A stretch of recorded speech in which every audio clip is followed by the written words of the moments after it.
যাই হোক, গুরুত্বপূর্ণ বিষয়ে যাওয়া যাক। হ্যাঁ, একটু শেয়ার করবেন। 16, 17 নোটিশ বা নোটিফিকেশন আনার ক্ষেত্রে কতটা গুরুত্বপূর্ণ এই বিষয়টা আজ একটু আলোচনা করব। ওবিসি বিষয়টাও নিয়ে একটু আলোচনা করব। ওবিসি নিয়ে যারা আমরা চিন্তিত আছি, বেশ কিছু তথ্য নিয়ে, মানে আমার আইডিয়া তথ্য মিলিয়ে আমি সেগুলো বলবো, আমার মতামত বলবো। কারণ সরকারের বিষয় তো আমি বলতে পারবো না, তো আমার মতামত এরকম হতে পারে, সে বিষয়ে আলোচনা করব। যাই হোক, 16, 17, 18 কলকাতা হাইকোর্টের অর্ডারের ভিত্তিতে কলেজ স্ট্রিটের মতো একটা জায়গা, যেখানে, হ্যাঁ অনিমেষ, কলেজ স্ট্রিটের মতো যে জায়গা পশ্চিমবঙ্গের সবচেয়ে গুরুত্বপূর্ণ, শিক্ষকদের জন্য গুরুত্বপূর্ণ জায়গা, ছাত্র শিক্ষকদের জন্য গুরুত্বপূর্ণ একটা প্লেস কলেজ স্ট্রিট। সেই কলেজ স্ট্রিটে ওখানে কিন্তু জমায়েত করা যায় না, কিন্তু কলকাতা হাইকোর্টের অর্ডারে এ যাবৎকাল যত অর্ডার হয়েছে, এখন আর রাতে নাইটে স্টে করতে দিচ্ছে না। তাই ওইরকম 12টা থেকে 5টা, ওটা 11টাও করা যেতে পারে, কোনো অসুবিধা নেই, দাঁড়াতে দাঁড়াতে 11টা বেজে যায়। তো সকাল থেকে 5টা পর্যন্ত, 5টার পরে আর বসা যাবে না। তো এই জায়গাটা কি করব আমরা, সে বিষয়গুলো মানে নোটিশ আনার ক্ষেত্রে কতটা কার্যকরী হবে এই ধর্নাটা। আমরা বিভিন্ন শিক্ষাবিদ থেকে শুরু করে যারা শিক্ষার মান বা শিক্ষার উন্নয়ন বিষয়ে যারা আছে, অনেকেরই কাছে আমরা আমাদের ইনভাইটেশন লেটার পাঠাচ্ছি বা পাঠাবো। আপনারাও কাদের কাছে পাঠাতে হবে কমেন্ট করতে পারেন। এই মুহূর্তে সবচেয়ে ব্যাপার যেটা, আমরা ওবিসি নিয়েও ভাবছি অনেকটাই, যে ওবিসি কী হবে। অনেকে শেখ থেকে শুরু করে আমাকে পার্সোনালি অনেকে মেসেজ করেছে। ওবিসির বিষয়টা দেখুন শেষ পর্যায়ে অনেকটাই চলে এসছে। আপনারা হয়তো ভাবছেন যে কোর্টের অধীনে আছে, সময় লাগবে, কিন্তু একটা নির্বাচিত সরকারের হাতে অনেকটাই একটা পাওয়ার থাকে, যেহেতু এটা একটা গণতান্ত্রিক দেশ বা গণতান্ত্রিক রাজ্য, গণতান্ত্রিক উপায়ে মানে সরকার গঠন হয়, তো সরকারের হাতেও একটা পাওয়ার থাকে। আর এই ওবিসি সম্পূর্ণ এখন সরকার কোনো সার্ভে করছে না, সরকার কোনো জনশুনানি করছে না, এটা সম্পূর্ণ অনগ্রসর কল্যাণের মানে যে নীতি আয়োগ, মানে অনগ্রসরের যে একটা কমিটি বা কমিশন, তারাই কিন্তু পুরোটাই একটা নিরপেক্ষভাবে তারা সার্ভে এবং জনশুনানির মাধ্যমে তারা পূর্ণাঙ্গ একটা রিপোর্ট সরকারের কাছে তুলে দেবে। সরকার সেই অনুযায়ী ওয়েবসাইটে বা সেই অনুযায়ী সামনের দিকে অগ্রসর হবে। আর এখন হচ্ছে ভর্তির ক্ষেত্রে দেখতে পাচ্ছি আমরা যে প্রত্যেকটা জায়গায় যে আগামী দিনের এই যে উচ্চ মাধ্যমিকের পর কলেজে ভর্তি, এই ক্ষেত্রে ওবিসির ব্যাপারটা কিন্তু মারাত্মক একটা সমস্যায় পড়ে যাচ্ছে। সাধারণ যারা সামনের দিনে যারা মানে শিক্ষার্থীরা, তাদের পেশার যে রিজার্ভেশন পায় অনেকে, মানে যেখানে ঢুকবে পড়াশোনার ক্ষেত্রে, পেশা বলছি, সেইখানটা কিন্তু ওবিসির জন্য আটকে যাচ্ছে। এবার সেন্ট্রাল অ্যাডমিশন হয়, এখন আমরা জানি যে সেন্ট্রাল অ্যাপ্লিকেশনের মাধ্যমে হবে। এবার ওবিসি ক্লিয়ার না করলে কিন্তু পারবে না। তাই ওবিসিটা যত দ্রুত হোক, রবিবারও জনশুনানি হচ্ছে, আশা রাখছি এই মাসের মধ্যে কিছু না কিছু একটা পাবো আমরা, ওবিসির বিষয়ে কিছু না কিছু একটা নোটিফিকেশন পাবো। হ্যাঁ, 2023-এর রেজাল্ট অনেকে বিভিন্নভাবে কন্ট্রোভার্সি তৈরি করছে।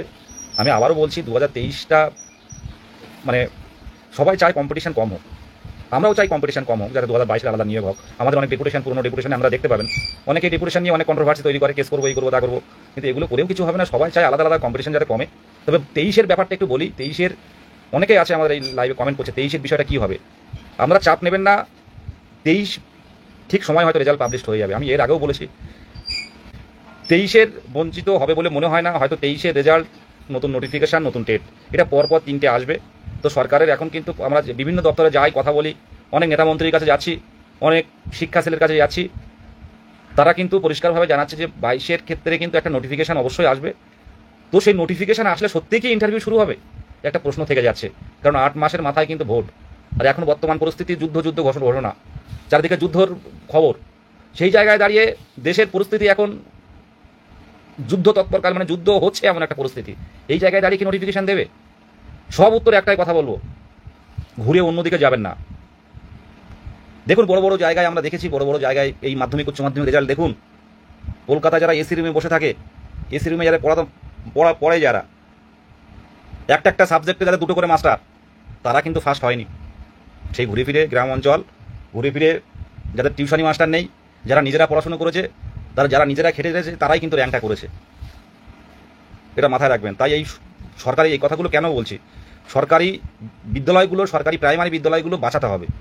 এগুলো হারিয়ে গেলে আমাদের মতো মধ্যবিত্ত নিম্নবিত্তরাও হারিয়ে যাব। আর বেসরকারি স্কুলের অবস্থা, আমরা যাদের বাড়ির ছেলেমেয়েরা পড়ছে, যাদের বাড়ির সন্তানরা পড়ছে, তারা জানে ভালো করে কত খরচ। আর যাদের টিচার আছে, তারা ম্যাক্সিমামই টেট পাস নয়, ম্যাক্সিমামে প্রশিক্ষণ নেই তাদের। সামনের দিনে দেখতে পাবেন। আমি একটা ভালো একটা খবর নিয়ে আসবো, এখন এই মুহূর্তে বলছি না। এই বেসরকারি স্কুল নিয়ে অলরেডি কথা হয়ে গেছে। বেসরকারি স্কুল নিয়ে সামনের দিনে ভালো খবর পাবেন। যারা টেট পাস না করে, যারা 2 বছরের প্রশিক্ষণ না নিয়ে কি করে বাচ্চাদেরকে পড়াচ্ছে প্রত্যেকটা বেসরকারি স্কুলে, আর আমরা আমাদের সন্তানদের তাড়াহুড়ো করে বেসরকারি স্কুলে পাঠিয়ে দিচ্ছি। কারা পড়াচ্ছে? যাই হোক, সেটা সামনের দিনে দেখা যাবে। এবার এখন বর্তমানে যে আমাদের কাজ, যেটা বললাম 16-17 কেন আসবেন, 16-17-18, দেখুন এই জায়গাটা তৈরি করতে গিয়ে কিন্তু অনেক পরিশ্রম করতে হয়েছে। প্রথমে বলি, অনেক পরিশ্রম করতে হয়েছে। আমরা ফিল্ডে নেমে, মাঠে নেমে, অনিমেষ দেখছে, অনিমেষ ঘুমন্ত অবস্থায় একদিন তুলে দিয়েছি। সেই নরেন্দ্রপুর থেকেও ঘুমোতে ঘুমোতে চলে গেছে একদিন, ভোর মানে সকালে ডেকে দিয়েছি। তারপরের দিন আমাদের সুভাষ গেল, তারপরের দিন পার্থজিৎ, অদিতি গেল। সন্ধ্যাবেলা আবার নতুন করে রিড করতে হলো, আবার সুভাষকে ডাকতে হলো, কারণ সুভাষ সিগনেচার করতে হবে। সেক্রেটারি ও সিগনেচার না করলে হবে না, আমি তত দূর থেকে যেতে পারবো না। তো ওকে গিয়ে সিগনেচার করে সেদিনই ফাইল করা হলো। পরের দিন আবার আমি গেলাম, সারাটা দিন ছিলাম আমি। মিথ্যা কথা বলবো না, ভরা দুপুরে বা সেদিনও কিছু খাওয়া দাওয়া হয়নি, ভাতই খাইনি। তো এই কষ্ট করে কিন্তু পারমিশনটা নিয়ে এসেছি। দেখুন, ফিল্ডে নেমে মাটিতে পা দিয়ে হেঁটে কাজ করা কিন্তু অনেক কষ্টকর। হয়তো এখনো পর্যন্ত চূড়ান্তভাবে হয়তো আমাদের ইন্টারভিউ আসেনি, কিন্তু কি করা হয়নি ভেবে দেখুন তো ভালো করে। আমাদের অবস্থাটা আমাদেরকে অবস্থাটাকে আমাদেরকে এইরকম একটা জায়গায় নিয়ে চলে এসেছে। এখানে আন্দোলনের জন্য নয়, কোনো নেতৃত্বের জন্য নয়। সরকার যদি দেবে না বলে বা আইনি জটিলতা দেখায়, সেক্ষেত্রে কিছু করার থাকে না। 2017-র কথা অনেকে বলেন, 17 ভাইদের প্রত্যেকেরই, ভাই দাদা সবাই প্রায় শিক্ষক শিক্ষিকা হয়ে গেছে। সকলকে সম্মান জানিয়ে বলছি, আমি তো 2017 সালের রেজাল্টের জন্য করেছিলাম, কিন্তু রেজাল্ট পরীক্ষা হয়েছিল 17 কিন্তু 4-5 বছর পরে। 2017 নোটিফিকেশন অনুযায়ী ফর্ম ফিল আপ করে রেখেছিল, কিন্তু 4-5 বছর পর কিন্তু পরীক্ষা হয়েছিল। এবং পর ওদের কপালটা এত ভালো যে পর কিন্তু ওরা মেনে দিয়েছে। মানে ওদের যে কপাল এত সুন্দর, ওদের সাপোর্টে ছিল যে পর কিছু কিছু কেসে ওরা সাফল্য পেয়েছে এবং কোনো আইনি জটিলতা তৈরি হয়নি। পরবর্তীকালে জটিলতা তৈরি হলো, তবু সেই 20-22 জটিলতাটা রিক্রুটমেন্টের পর সেটা এখন ক্লিয়ার হলো। এখনো পর্যন্ত জুড়ে আছে কিছু কিছু জায়গায়। তো আর কোনো বাধা নেই। সরকারের দৃষ্টি আকর্ষণে আমরা চাইবো আমাদের ধর্ণা মঞ্চে সরকারি লোকও আসুক, সরকারি লোক চাইবো। আমরা আলাদা করে কাউকে ইনভাইটেশন দেবো না। নিরপেক্ষ যারা আছে, শিক্ষাবিদ থেকে শুরু করে তারা যাবে। আর 3 দিনের কী কর্মসূচি হবে সেটা পোস্টার আকারে প্রত্যেকটা জেলায় দিয়ে দেওয়া হবে। প্রত্যেকে 22 টেট পাস, 2022 প্রাথমিক টেট উত্তীর্ণ, প্রত্যেকের বলছি যে আপনারা প্রত্যেকে আসুন। এই শেষ সময়ে নিজের স্বার্থে লড়ুন। এখন বর্তমানে দেখতে পাচ্ছেন যে যারা আন্দোলন করছে, চাকরি হারার একমাত্র পথে আছে। আর চাকরি প্রার্থী বলতে গেলে যারা উত্তীর্ণ হয়ে আছে, যোগ্যতার প্রমাণ দিয়েছে যারা, তারা এই 2022 প্রাথমিক টেট। আবারও বলছি, আমরা কোনো রাজনৈতিক দলে মদতপুষ্ট নয়, কোনো রাজনৈতিক দল পিছনে নেই, কোনো রাজনৈতিক সংগঠন নয়। পুরোপুরি একটা নিরপেক্ষ, রাজনৈতিক রংহীন নিরপেক্ষ একটা সংগঠন, যেটা আমরা এই গত 5 বছর পর প্রাইমারি টেট হয়েছিল 2017 টেট নোটিফিকেশনের পর। নতুন করে তো আর কেউ 18 করে সেশন 4 বছর পর টেট দিল 2022 সালের। এই 4 বছর পরে টেট দেওয়ার পর রেজাল্ট ইতিমধ্যে 2.5 বছর পেরিয়ে গেছে, রেজাল্ট পাবলিশ হয়ে গেছে। একবার তো নিয়োগের সুযোগ পাওয়া দরকার। আর 50,000 ভ্যাকান্সিটা কেন চাওয়া হচ্ছে? সেটা হচ্ছে যেহেতু দীর্ঘদিন নিয়োগ হয়নি, তাই 50,000 ভ্যাকান্সির দাবিটা থাকছে, প্রত্যেকেই যাতে নিয়োগ পায় সেই বিষয়টা দেখা হচ্ছে। আমরা নিজের জায়গা থেকে প্রত্যেকেই বলবো, হ্যাঁ কপাল খারাপ সত্যিকারই, প্রত্যেকেই বলবো নিজের জায়গা থেকে আসুন। ভুল ভ্রান্তি, রাগ, অভিমান, তার জন্য ক্ষমা প্রার্থী। প্রত্যেকেই লাইভটা দেখুন। যে কোনো ভুল ভ্রান্তি, নোটিফিকেশন আসেনি, এ নিয়ে মানে অনেকে রাগ অভিমান আছে, এতদিন ধরে রাজপথে থেকেও নোটিফিকেশন আসেনি। তো সেই জায়গায় দাঁড়িয়ে সব কিছুর জন্য ক্ষমা প্রার্থী। আমি পরিষ্কারভাবে সোশ্যাল মিডিয়াতে বলছি যে শেষ সময়টা লড়ে দিন। যদি এই বছরের মধ্যে 2-1 মাসের মধ্যে যদি নোটিফিকেশন না আনতে পারি, যদি সেপ্টেম্বর, অক্টোবর, নভেম্বর, ডিসেম্বরে যদি নোটিফিকেশনের আশা করি, তাহলে ভাববেন নোটিফিকেশন আসবে কিন্তু ইন্টারভিউ আসবে না। আমার কথাটা রেকর্ড, মানে ইন্টারভিউ শুরু হবে না। আমার কথাটা রেকর্ড করে রাখুন। যদি অক্টোবর, নভেম্বর, ডিসেম্বরের দিকে যেতে চান, তাহলে প্রাইমারি টেটের নোটিফিকেশন আসবে পরিষ্কারভাবে। প্রত্যেকটা জেলার টেট উত্তীর্ণদের বলবো, সে যেই সংগঠনের হোক না কেন, যেই সংগঠনের হোক না কেন, ওই কমাস বলুন না, যেই বলুন না কেন, ছোট ছোট সংগঠন অনেক আছে, শুধু তারা মিছিলই করে যায়। মিছিল না, মানে হোয়াটসঅ্যাপে মিটিংই করে যায়। প্রত্যেকের উদ্দেশ্যে বলছি, যদি রাগ অভিমান থাকে তার জন্য ক্ষমা প্রার্থী। কিন্তু প্রত্যেকে আসুন, একটা মানে সাংগঠনিক, একটা সংগঠক ভাবে, এক সুন্দরভাবে, একটা মজবুতভাবে আমাদের দাবিগুলো তুলে ধরি। আমার কথাটা ভালো করে বুঝবেন। এখানে কোনো সংগঠন নয় বা আলাদা কোনো ছোট ছোট গ্রুপ যারা আছে, প্রত্যেকেই আসুন, লড়াইটা নিজের স্বার্থে আসুন, লড়াইটা মজবুত করতে আরও চলে আসুন। নাহলে যদি অক্টোবর, নভেম্বর, ডিসেম্বর মাসের দিকে যদি নোটিফিকেশন আসে, তাহলে কিন্তু ইন্টারভিউ শুরু করতে পারবে না, শেষ করতে পারবে না, ফেব্রুয়ারির মধ্যে কিন্তু নিয়োগ দিতে পারবে না। আমরা অন্তত পক্ষে দাবিটা জানিয়ে আসতে পারি চোখে চোখ রেখে, যেটা করতে হবে। এর জন্য চাই সংঘবদ্ধতা। কার কি সমস্যা, কার কি রাগ অভিমান, আমার সাথে পার্সোনালি কথা বলুন। এই শেষ সময় সংঘবদ্ধতা জরুরি। হবু শিক্ষক হিসাবে আমি এই রিকোয়েস্ট করছি। কারণ যদি অক্টোবর, নভেম্বর, আপনারা মনে করেছিলেন সেপ্টেম্বর মাসের আমাদের মানে টেটের নোটিফিকেশন এসেছিল, তো সেই সেপ্টেম্বর মাস থেকে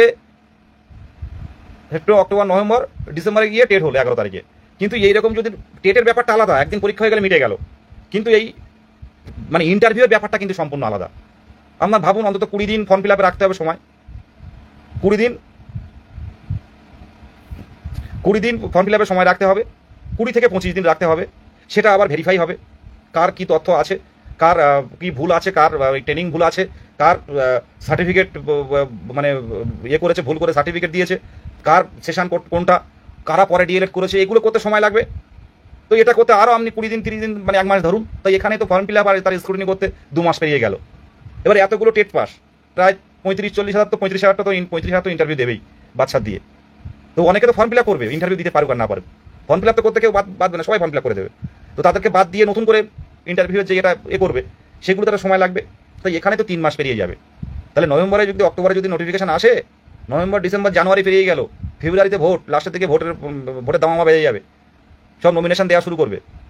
দেখুন এই কয়েকটা দিন পর কি শুরু হয়, গণতন্ত্রের উৎসব শুরু হবে আর বঞ্চিতরা রাজপথে পড়ে থাকবে। এটা হতে পারে না। নো ভোট, পুরো ভোট বয়কট হবে, নোটিফিকেশন আনতে হবে এবং ইন্টারভিউ কমপ্লিট করতে হবে। আমরা শেষ চেষ্টা করব, সত্যি কথা বলতে কি জীবনের কোনো দাম নেই, শেষ চেষ্টা করব। শুধু প্রত্যেকের উদ্দেশ্যে বলবো নিজের জায়গাটা ঠিক রাখুন, টিউশনি পড়িয়ে চলবে না। টিউশন আজকে তো দেখতে পাচ্ছি টিউশনি কোনো সাবজেক্ট নেই, নির্দিষ্ট কারো সাবজেক্ট নেই। যারা ইতিহাস করাচ্ছে তারাও অঙ্ক করিয়ে দিচ্ছে, যারা অঙ্ক করায় তারাও বাংলা করিয়ে দিচ্ছে, কেউ টিউশনে ছাড়ছে না। আমরা যারা উচ্চ মাধ্যমিক লেভেলে পড়াই, মাধ্যমিকে যারা পড়ায় তারা আর 11-এ অন্য জায়গায় পাঠাচ্ছে না, তারা নিজেরাই পড়িয়ে দিচ্ছে, এরকম একটা ব্যাপার। আমরা যদি 2 দিন পড়াই একটা সাবজেক্টে, তারা 5 দিন দিচ্ছে সময়। এই পরিস্থিতি তৈরি হয়ে গেছে। এইভাবে চলবে? টিউশনের কারণ দেখিয়ে কেউ রাজপথে আসবেন না, এমন করবেন না। আর আমরা সত্যি কথা বলতে আন্দোলন নয়, প্রতিরোধে নামবো। এই ওবিসি সমস্যাটা এই মাসে আশা করি অনেকটাই ক্লিয়ার হয়ে যাবে, আমরা জানতে পারবেন। এরপরে দাঁতে দাঁত চেপে যদি পর্ষদ যদি বলং না করতে পারি, দেখুন এর আগে যা পরিস্থিতি হয়েছে ওবিসির জন্য, পর্ষদে সারাদিন যদি তালা মেরেও বসে থাকি, নোটিফিকেশন আসবে না। কিন্তু আমাদের শূন্যপত্র দেওয়ার জায়গা ছিল, কিন্তু 200 জন নিয়ে পর্ষদে যাওয়া যায় না। সামনের দিনে ওবিসি সমস্যা মিলল, যদি তড়িঘড়ি ওবিসি সমস্যা যদি 10-15 দিনের মধ্যে নোটিফিকেশন না আনতে পারি, তাহলে কিন্তু সমস্যা তৈরি হবে। আর 2-3 মাস যদি দেরি করি আমরা, তাহলে কিন্তু ইন্টারভিউ কিন্তু শেষ করতে পারবে না। কারণ একটা জেলার ইন্টারভিউ হবে বা 2টো জেলার ইন্টারভিউ হলো, এপিসি ভবনের ইন্টারভিউ হবে। আমরা জানেন সবাই ভালো করে, ডিপিএসসির দায়িত্ব থাকবে না। ডিপিএসসির দায়িত্ব যেটুকু থাকবে শূন্যপদ কালেক্ট করা, রোস্টার মেনে শূন্যপদ পাঠানো, এবং আপনার স্কুল জয়নিং থেকে শুরু করে সেটা ডিপিএসসি করবে, কিন্তু ওটা পর্ষদ মাথার উপরে থাকবে, পর্ষদ চালনা করবে। কিন্তু ইন্টারভিউর দায়িত্বে কিন্তু ডিপিএসসি থাকবে না, যে যাই বলুন না কেন। ইন্টারভিউ কিন্তু একদম কেন্দ্রীয়ভাবে মাননীয় গৌতম পাল মহাশয়ের নির্দেশে এবং গৌতম পাল মহাশয়ের অবজারভেশনে এক্সপার্ট দিয়ে ইন্টারভিউ হবে। সেটা কিন্তু এপিসি ভবনের হবে। একটা জেলা কি 2টো করে জেলা হলো, তাড়াহুড়ো করতে গেলে, তাড়াতাড়ি করতে গেলে 3টে করে জেলা হলো করতে হবে, না হলে শেষ করতে পারবে না। শূন্যপদটা আনতে হবে। আজকে সভাপতিকে অনেকে অনেক কিছু বলে, লাস্ট দিনে অনেকে অনেক কিছু ভাবে, আমরা আটকাতে পারিনি। অনেকে ছিল আমাদের সাথে যারা বিভিন্নভাবে কথা বলে, স্যারকে বিরূপ কথা বলে। দেখুন আমরা শিক্ষক, আমরা কোনো রাজনৈতিক সংগঠন নয়। সভাপতি এমন কাজ করে দেবে সামনের দিনে, বা করে রেখেছে, সবার চাকরি যাবে। কথা বলছি, কিন্তু 22 স্টেটের চাকরি যেতে গেলে, চাকরি পাওয়ার পর বলে যেতে হবে চাকরি যেতে গেলে। কারণ হচ্ছে প্রথম থেকেই কিন্তু স্বচ্ছতা রেখে, ডকুমেন্টস রেখে কিন্তু কাজ হচ্ছে। 14 টেট কি হবে জানি না, 2017 টেট অনেক ভাইয়েরা যারা কষ্ট করে পড়াশোনা করেছে তারা চাকরি করছে অলরেডি। অনেকের সাথেই কথা হয়, যারা নেতৃত্ব দিত তাদের সাথেও কথা হয়, ওরা ভালো যথেষ্ট মানে সাপোর্ট করে, সাজেশন দেয়, এটা ওটা করতে হবে। চেষ্টা আমরা সব দিক থেকেই চেষ্টা চালিয়ে যাচ্ছি। যারা এর আগে বিভিন্নভাবে আইনি পদক্ষেপ নিয়ে যারা ভালো ভালো কাজ করেছে তাদের সাথেও কিন্তু কথা বলছি আমরা। এটা ভাববেন না যে বসে আছি, এমন কিন্তু নয়। সিচুয়েশনটার মানে এটা খারাপ, পরিস্থিতিটাই খারাপ। এই মে মাসটা দেখুন, ওবিসি মামলা মে মাসটা দেখুন, জুনের মাঝামাঝির মধ্যে দেখুন কি হয়, অনেক কিছু পরিবর্তন হয়ে যাবে। আমরা হয়তো ভাবছি যে ওবিসি মামলার আমার অর্ডার কপিটা দেখলে বুঝতে পারবেন। ওবিসি মামলার যে লাস্ট কথা হয়েছিল সেটা হচ্ছে, সেখানে এমন ভাবি যে রাজ্য সরকার সময় নিচ্ছে যে এই সার্ভে প্রক্রিয়ার জন্য যে ভুলটা হয়েছিল, যে প্রপার ওয়েতে এর আগে 2010-এর পর যে ওবিসি করা হয়েছিল, অনেকগুলো মানে সংযোজন করা হয়েছিল, সেই সার্ভে প্রক্রিয়া থেকে শুরু করে যে প্রসেস ছিল সেটা কেন্দ্রীয় নিয়ম মেনে প্রপার ওয়েতে হয়নি। তো যে জায়গায় ভুল ছিল সেই জায়গাগুলো সংশোধন করছে রাজ্য সরকার নয়, এটা সম্পূর্ণ ওবিসি কমিশন তারা করছে। করে তারা সমস্তটা নিরপেক্ষভাবে জাতি ধর্ম নির্বিশেষে যে কমিটি আছে সেই কমিটির রিপোর্ট তারা রাজ্য সরকারকে দেবে। রাজ্য সরকার তারপরে নির্দিষ্ট পদ্ধতিতে তারা প্রসেস এগোবে। তো এই মেন কাজ কিন্তু ওবিসি কমিশন করে দিচ্ছে, তারপরে কিন্তু কিছু করা থাকবে না। এরা সার্ভে করলো এবং বিভিন্ন জেলার থেকে মানে যারা যে জনগোষ্ঠীর তারা গিয়ে সেখানে তাদের অবস্থা, তাদের সামাজিক, অর্থনৈতিক, তাদের রাজনৈতিক অবস্থান, সেগুলো বিস্তারিত ওখানে মানে ক্যামেরার সামনে বলছেন। তারপরে এই রিপোর্টটা স্বচ্ছতার সাথে সেটা মানে প্রেস করা হবে। এবার কার থাকলো কার বাদ গেল সেটা পরবর্তীতে দেখা হবে, পরবর্তীতে দেখবে। তবে জুন মাসটার মধ্যে, জুন মাসের হাফ, আমি মে মাস বলছি, জুন মাসের মাঝামাঝির মধ্যে আমার ব্যক্তিগতভাবে মনে হয় ওবিসির কাজ অনেকটাই ক্লিয়ার হয়ে যাবে। মানে এই যে মেন প্রপার ওয়েতে যে কাজগুলো সেগুলো শেষ হয়ে যাবে। আশা রাখছি হিয়ারিং সরকার ইচ্ছে করলেও এগিয়ে নিয়ে আসতে পারেন। সরকার চেয়েছিল 3 মাস, 2.5 মাসের আগে যদি মনে করে যে না আমরা সব তথ্য জোগাড় করে ফেলেছি, আমরা এটা শুরু করব, তাহলে হয়তো এটা শুরু হয়ে যাবে, মানে একটা হিয়ারিং করে নিতে পারবে। কি হবে যাই হোক, যে কথাটা আমি বলছিলাম 16, 17, 18 প্রত্যেকেই নিজে নিজে প্ল্যাকার্ড তৈরি করুন, একটা কার্টুন, বিস্কুটের কার্টুনে এনে। দেখুন এখন এই টাইমটা অনেকেই বিভিন্ন দিকে ছড়িয়ে আছে ছোটো ছোটো হোয়াটসঅ্যাপ গ্রুপ খুলে। ভাই এখন এই শেষ সময় হোয়াটসঅ্যাপ গ্রুপ খুলে আলাদা করে বিপ্লব আনা যাবে না। আমরা একটা জায়গা পর্যন্ত, সেই বিকাশ ভবন বলুন, এপিসি ভবন বলুন, যে শিক্ষা অধিকর্তা থেকে শুরু করে পার্টির মুখপাত্র বলুন, কালীঘাট বলুন, বিভিন্ন জায়গায় বারে বারে গিয়ে গিয়ে কিন্তু একটা কথা এমন একটা জায়গায় স্থির করে রেখে এসি, ওবিসি মামলা মিটে গেলে দাও আমাদেরকে, আমরা তো পাওয়ার যোগ্য। এখন ছোট্ট একটা গ্রুপ খুলে আপনি যদি 2 জন নিয়ে চলে যান বিকাশ ভবনে, চলে যান এপিসি ভবনে, চলে যান নবান্নে, চলে যান কালীঘাটে, আবার কি করবেন? তথ্য জানবেন না, কিচ্ছু জানবেন না, আবার নতুন করে শুরু করবেন। তাতে 22 স্টেটের ক্ষতি হবে। আমাদের মোহিত বলুন, পার্থজিৎ বলুন, আমরা যখন তথ্য নিয়ে যাই, অনিমেষ জানে, যখন তথ্য নিয়ে যাই জেরক্স যে কতটা করতে হয় সে আমরা জানি। আর সামনের দিনে কিভাবে কম্পিটিশন কমবে, আমি আবারও বলছি, শুধু আন্দোলন নয়, কম্পিটিশন কমার ক্ষেত্রে কিন্তু আমরা অলরেডি কিন্তু পদক্ষেপ নিয়েছি। সামনের দিনে দেখতে পাবেন, দিনের শেষে একটা কথা বলবেন যে দাদা এই কারণে কিন্তু চাকরি পাওয়াটা সহজ হয়েছে। হয়তো অনেক সময় পেরিয়ে গেছে আমাদের, যারা পুরনো তারাও চিন্তা ভাবনা করছে যে পুরনোদের কি হবে। এখন কেস কাওয়ারিতে যাবেন না, কেস করলেই কিন্তু সব ঘেটে যাবে। আইনি জটিলতায় পড়ে গেলে কিন্তু নিয়োগ হবে না। এক শ্রেণী আছে নিয়োগ না করার জন্য। আমাদের মোটামুটি সকলে যাতে উত্তীর্ণ চাকরি পায় সেই বিষয়টা একটা শূন্যপদ নিয়ে দ্রুত নোটিফিকেশনটা না নিয়ে আসতে পারলে, এই 32,000-এর সমস্যা যদি একবার তৈরি হয়ে যায়, তাহলে অন্য রাজ্যে কাজ করা থাকা কোনো পরিস্থিতি হবে না। এই রাজ্যে কাজ তো পাবেনই না, বয়স পেরিয়ে গেছে, অন্য রাজ্যে কাজ করতে যেতে হবে। এই 32,000-এর আগে কি এখন দ্রুত হবে না, তার আগে নোটিফিকেশনটা এনিহাউ বলে কয়ে হাতে পায়ে ধরে নোটিফিকেশনটা কিন্তু আনতে হবে। এই সরকার, মুখ্যমন্ত্রী ইচ্ছে করলে অনেক কিছু হতে পারে। আজকে রাত্রে যদি ভাবেন যে নোটিফিকেশন দিতে হবে, কালকেই কিন্তু নোটিফিকেশনটা আসবে। ওই 200 জন গেলাম, 100 জন গেলাম, গিয়ে বিকাশ ভবনের সামনে লাফালাফি করে ইন্টারভিউ নোটিশ চাই বলে বাড়ি চলে এলাম, আমি 200 জনকে ছোট করছি না, তাদেরকে আমি অনেক শ্রদ্ধা ভালোবাসা জানিয়ে বলছি, এইভাবে আন্দোলন হবে না, এভাবে আন্দোলন সম্ভব নয়। ওবিসি সমস্যা মিটে গেলে সংঘবদ্ধভাবে প্রত্যেকেই পথে নামতে হবে। সমস্যাটা হয়তো এই মাসেই অনেকটাই ক্লিয়ার হয়ে যাবে। আর ধর্ণা মঞ্চটা কেন করা হচ্ছে, এই ধর্ণা মঞ্চটা দেখুন, এই আবহে মানুষ কিন্তু চাকরি প্রার্থীদের কথা ভুলে গেছে, এখন মানুষ কিন্তু চাকরিজীবীদের নিয়ে উঠে আছে। আমরা চাই প্রত্যেকটা সংবাদপত্র, বৈদ্যুতিন মিডিয়া, আমাদের এই দীর্ঘদিনের এই বেঁধে থাকা, দীর্ঘদিনে সমস্যায় জর্জরিত হয়ে থাকা এই 2022 প্রাথমিক টেট উত্তীর্ণদের লড়াই, এদের বঞ্চনার কথা, ডিপ্রাইভের কথা, এটা আরেকবার মুখ্যমন্ত্রীর চোখের সামনে যাক। তাহলে এই সাথে সাথে ওবিসি সমস্যা মিটবে, হয়তো বলবে এদের নিয়োগ দিন। আর মুখ্যমন্ত্রী আবারও বলছে যেখানে যাবে, সেদিন মুর্শিদাবাদে গেছিল, মুর্শিদাবাদে আমাদের যারা ছিল তারা মুর্শিদাবাদে কিন্তু পৌঁছে গেছিল। দেখুন একসাথে ডেকে নিয়ে গল্প করা যায় বন্ধু বান্ধব মিলে, যে আসুন সবাই মিলে এক জায়গায় জোটবদ্ধ হই, ঘুরতে যাওয়া যায় কলকাতায় একদিনের জন্য 4-5 জন মিলে আন্দোলন করার নামে। কিন্তু এই মুখ্যমন্ত্রীর সামনে যাওয়া, ও দিদি আমাদের কথা শুনুন, ও দিদি আমরা 22 স্টেট, ভাবতে পারছেন? এটা ফিল করুন। এটা যদি আমরা নিজের ভাই হতো, ওই হাকিম গেছিল, ওই শ্রীকান্ত গেছিল, ওর সাথে যারা গেছিল আমি সবার নাম এটা আমি বলতে পারছি না, ওরা গিয়ে কষ্ট করে সকাল থেকে, তার আগে 1 সপ্তাহ আগে গ্রুপ খুলেছে আলাদা, যে মুখ্যমন্ত্রীর কাছে কিভাবে যাবো, কিভাবে প্ল্যাকার্ড হবে। তো 4-5টা প্ল্যাকার্ড তৈরি করেছে রাতারাতি আমাদের সুদীপ গুহর তত্ত্বাবধানে করে, একদম ব্যস্তদের সামনে দিদি বলে চিৎকার করছে যে আমাদের ইন্টারভিউটা দিন, 50,000 ভ্যাকান্সি দিয়ে।